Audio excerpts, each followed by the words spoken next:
Hey everybody out there on the internet, it's me, Sam Miller, aka Kendama Joe. In this installment of How to Play Kendama, I'm going to show you a trick that was requested a lot by some people through the internet.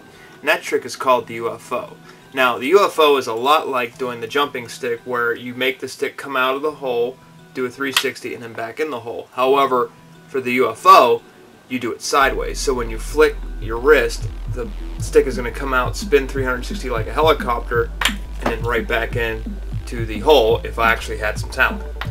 Now, like I say, this trick is pretty advanced.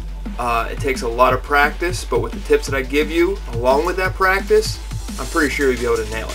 So, let's try the trick out. Okay, the most important tip to this whole trick is the wrist.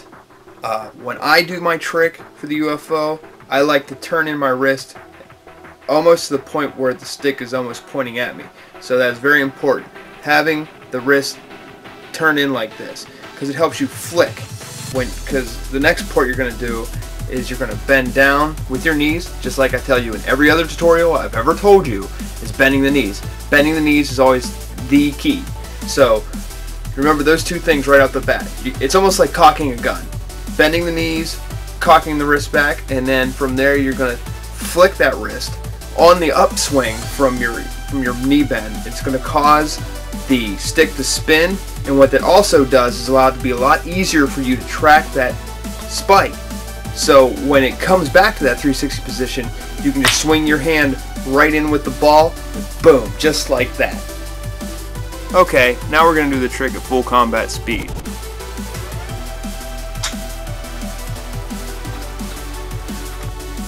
Now let's see that in beautiful slow motion.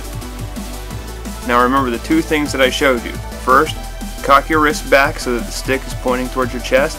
And second, bend at your knees so that when you come up, it'll be a lot easier to follow that spike right into the hole.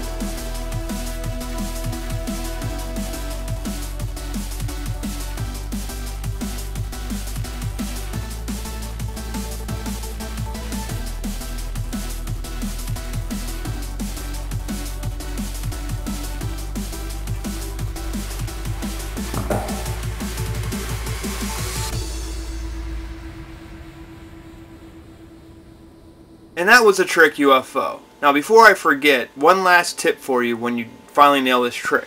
When you finally smack the hole square into the spike, make sure that when you do that, that you scoop the ball right up in such a way that it stays up. Because if you just keep letting it go, when you stop, the momentum will carry it so that the stick right out of the hole. And then you've wasted all that time learning that trick and you didn't actually accomplish anything because it didn't stay. But on top of that, just keep practicing. It takes a long time. I'm not all that great at it. It takes a lot of practice for me still, I'm not going to lie. You know, some guys I know can do double, triple, even quad UFOs. How they do it is beyond me. That's a lot of hand-eye coordination that I, quite frankly, don't have. But, hey, you can practice and get that good. Far be it from me to stop you, but that's been the UFO. This is How to Play Kendama, and this is also Kendama Joe, aka Sam Miller, signing off.